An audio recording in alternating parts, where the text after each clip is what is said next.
Assalamualaikum warahmatullahi wabarakatuh. Alhamdulillahirabbil alamin wa bihi nasta'in wa ala umuri dunya waddin. Wassalatu wassalamu ala asrofil anbiya'i wal mursalin wa ala alihi wa ashabihi ajma'in. Amma ba'd. Rabbi shrah li sadri wa yassir li amri wahlul 'uqdatam min lisani yafqahu qawli. Rabbi zidni ilman warzuqni fahman. Bertemu lagi dengan saya Aisyah NS Nawajati, mahasiswi semester 3 Program Studi Pendidikan Bahasa Arab, Fakultas Ilmu Tarbiyah dan Keguruan di Universitas Islam Negeri Sunan Kalijaga, Yogyakarta. Pada kesempatan kali ini saya akan menyampaikan resensi dari buku yang berjudul Filsafat Pendidikan Islam karya Haji Ahmad Syar'i MPD sebagai tugas ujian akhir semester mata kuliah Filsafat Pendidikan Islam yang diampu oleh Bapak Dr. Nasiruddin MSI. Ya, seperti yang sudah saya sampaikan sebelumnya, buku ini ditulis oleh Bapak Dr. Andes Haji Ahmad Syar'i MPD. Beliau dilahirkan pada tanggal 1 Maret 1956 di Marindi Tabalong, Kalimantan Selatan. Beliau merupakan seorang dosen pada jurusan tarbiyah di STAIN, Palangkaraya, Kalimantan Tengah sejak tahun 2000 silam. Buku ini diterbitkan oleh penerbit Pustaka Firdaus di Jakarta dan buku ini merupakan cetakan pertama yang diterbitkan pada bulan Maret tahun 2005. Baiklah, sebelum saya mulai untuk menyampaikan resensi dari buku ini, maka izinkan saya untuk membacakan sinopsis dari buku ini terlebih dahulu. Kajian dan telaah filsafat memang sangat luas. Karena itu, filsafat merupakan the source of knowledge. Di samping aktivitas rethinking, filsafat juga mengkaji, menelaah, atau menyelidiki hakikat sesuatu secara menyeluruh, mendalam, dan spekulatif dalam rangka memperoleh jawaban tentang hakikat sesuatu tersebut yang pada akhirnya temuan itu menjadi knowledge.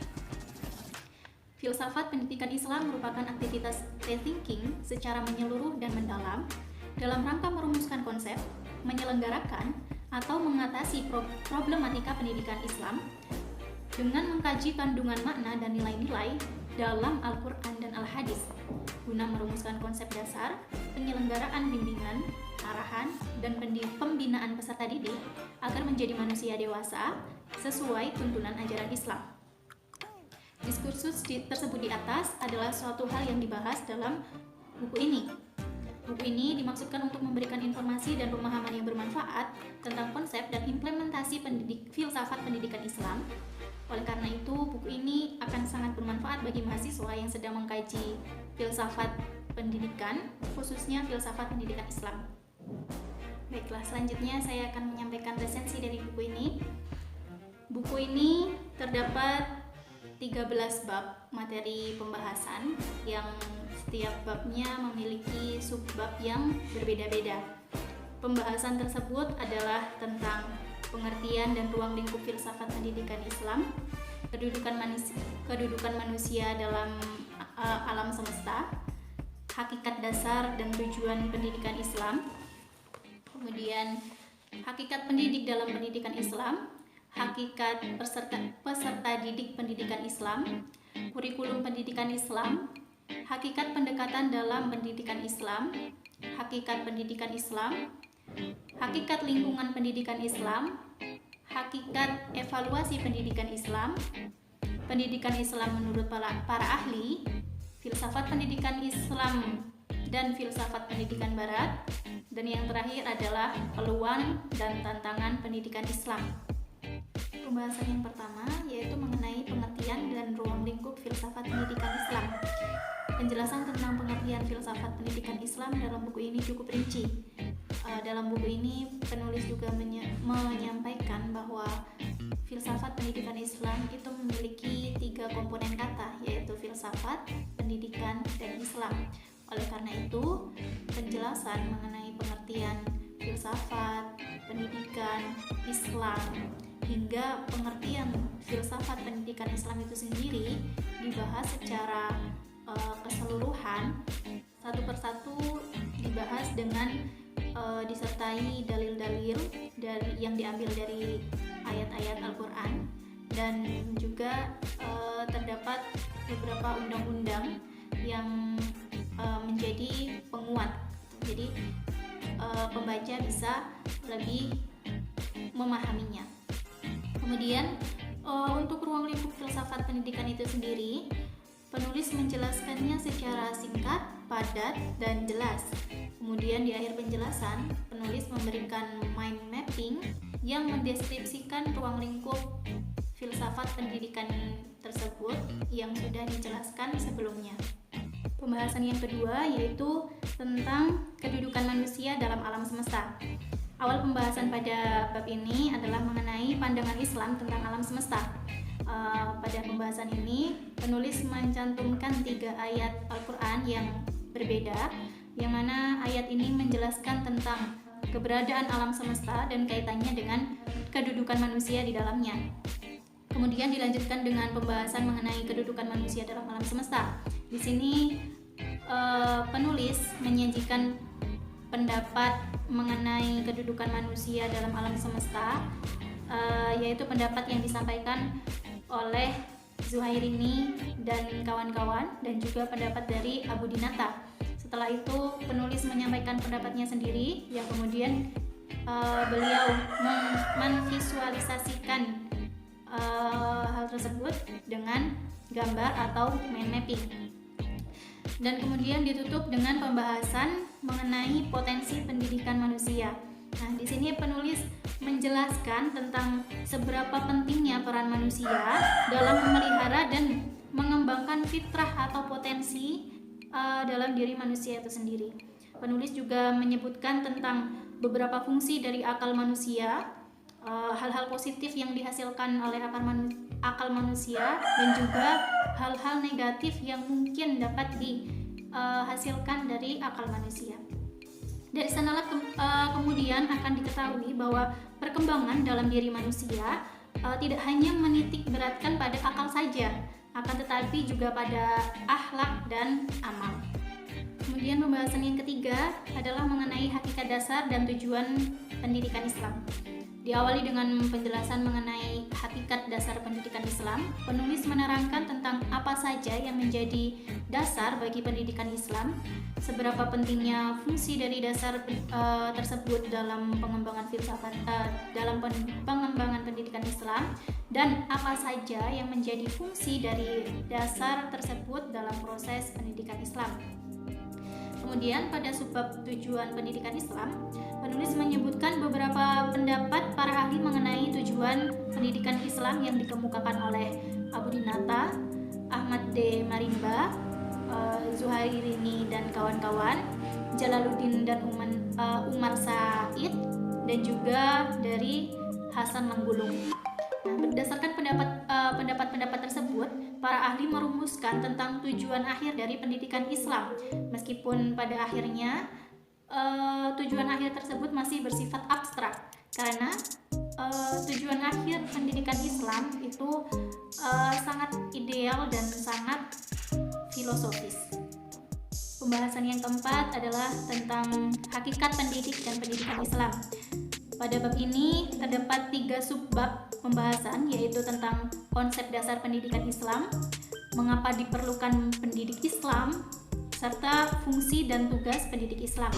Nah, penulis mengawali pembahasan dengan mencantumkan undang-undang mengenai sistem pendidikan nasional. Kemudian beliau juga mengutip ayat Al-Quran, surat Al-Imran yang berkaitan dengan pendidik Islam. Pembahasan selanjutnya dipaparkan secara rinci dengan menyebutkan bagaimana sifat yang seharusnya dimiliki oleh pendidik Islam, sehingga dari sana tampaklah tugas pendidik Islam dan tercapailah fungsi dari pendidik Islam. Pembahasan yang kelima yaitu mengenai hakikat peserta didik pendidikan Islam. Nah, awal pembahasan ini adalah mengenai pengertian peserta didik. Dalam pembahasan ini, lagi-lagi penulis memberikan atau mencantumkan undang-undang dan juga dalil nakli yang berhubungan dan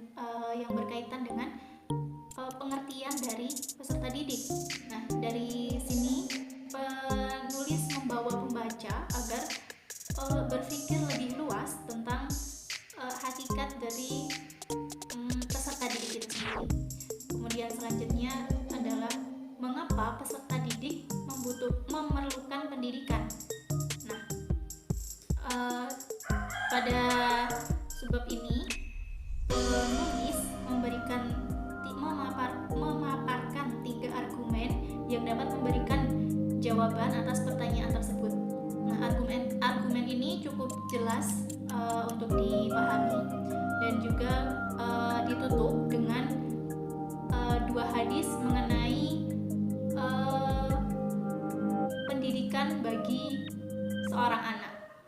Pembahasan yang ke-6 yaitu mengenai kurikulum pendidikan Islam.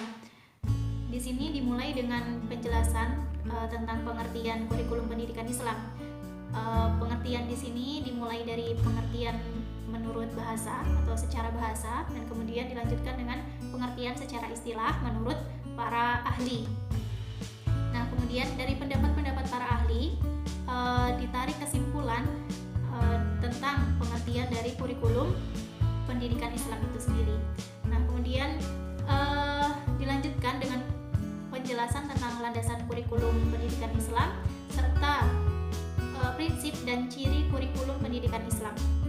Di sini disebutkan dasar-dasar kurikulum pendidikan Islam menurut Al-Syaibani dan juga beberapa pendapat dari para pakar pendidikan Islam mengenai ciri kurikulum pendidikan Islam, yaitu antara lain Omar Muhammad atau Mi Al-Syaibani, kemudian M. Arifin, dan juga Zakiyah Drajat. Baiklah, untuk pembahasan pada bab-bab selanjutnya saya tidak akan menjelaskannya sedetail sebelumnya karena mungkin sudah bisa disimpulkan ya, bisa dilihat bagaimana gambaran besarnya isi dari buku Filsafat Pendidikan Islam ini. Nah, untuk selanjutnya saya akan memaparkan secara singkat saja dari masing-masing bab ya. Nah, di sini masih ada 7 bab pembahasan lagi yang masih belum saya sebutkan. Jadi pembahasan yang ke-7 adalah mengenai hakikat pendekatan dalam pendidikan Islam. Di sini menerangkan tentang pengertian pendekatan secara singkat, dan kemudian dilanjutkan dengan menyebutkan 6 macam pendekatan dalam pendidikan Islam menurut Ramayulis, dan diakhiri dengan 6 poin pendekatan yang digunakan dalam kajian filsafat pendidikan Islam. Nah, kemudian bab 8 adalah tentang hakikat pendidikan Islam yang membahas pengertian dan fungsi serta macam-macam metode pendidikan Islam. Selanjutnya bab 9 adalah mengenai hakikat lingkungan pendidikan Islam. Kemudian bab 10 itu tentang hakikat evaluasi pendidikan Islam yang berisikan pengertian dari evaluasi pendidikan secara singkat, penjelasan posisi dan fungsi evaluasi pendidikan Islam dengan disertai 2 ayat Al-Quran yang berbeda sebagai dalil, dan juga pemaparan mengenai prinsip evaluasi pendidikan Islam. Nah, selanjutnya adalah bab ke-11 itu mengenai pendidikan Islam menurut para ahli. Nah, di sini penulis menyebutkan pandangan para ahli mengenai pendidikan Islam, yaitu pandangan-pandangan milik Ibnu Maskawi, Ibnu Sina, Al-Ghazali, Ibnu Khaldun, dan juga Ibnu Abduh, dan yang terakhir adalah Ahmad Dahlan. Bab 12 adalah tentang filsafat pendidikan Barat dan filsafat pendidikan Islam. Nah, pada bab ini pembaca akan mengetahui tentang bagaimana filsafat pendidikan Barat dan apa saja yang menjadi batasan, pijakan, dan tujuan dari filsafat pendidikan Barat maupun filsafat pendidikan Islam. Nah, dan juga apa saja yang membedakan antara filsafat pendidikan Islam dan juga filsafat pendidikan Barat. Dan pembahasan yang terakhir adalah mengenai peluang dan tantangan apa saja sih yang ada atau yang dihadapi oleh pendidikan Islam. Selanjutnya adalah kelebihan dari buku ini.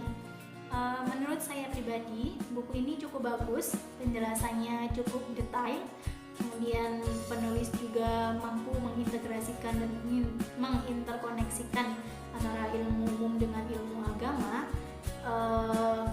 Ya tentu saja ya, karena ini adalah filsafat pendidikan Islam.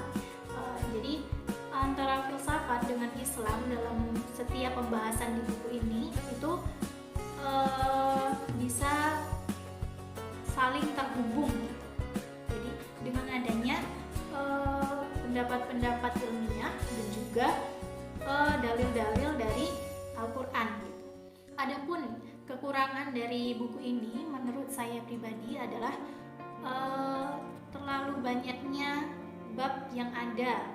Jadi terlalu banyaknya bab ini membuat minat baca dari pembaca itu sedikit berkurang, karena biasanya kan pembaca akan sebelum membaca sebuah buku itu akan membaca daftar isinya terlebih dahulu. Nah, sudah melihat daftar isinya ternyata banyak pembahasan, itu minatnya sedikit berkurang gitu. Nah, menurut saya juga ini babnya bisa ada beberapa bab yang bisa dijadikan satu pembahasan saja gitu.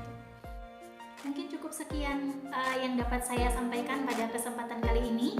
Semoga apa yang saya sampaikan ini dapat bermanfaat bagi kita semua, dan apabila terdapat banyak kesalahan dalam apa yang saya sampaikan sebelumnya, maka saya mohon maaf yang sebesar-besarnya. Kemudian saya ucapkan terima kasih atas perhatiannya, dan sampai jumpa pada video berikutnya. Wassalamualaikum warahmatullahi wabarakatuh.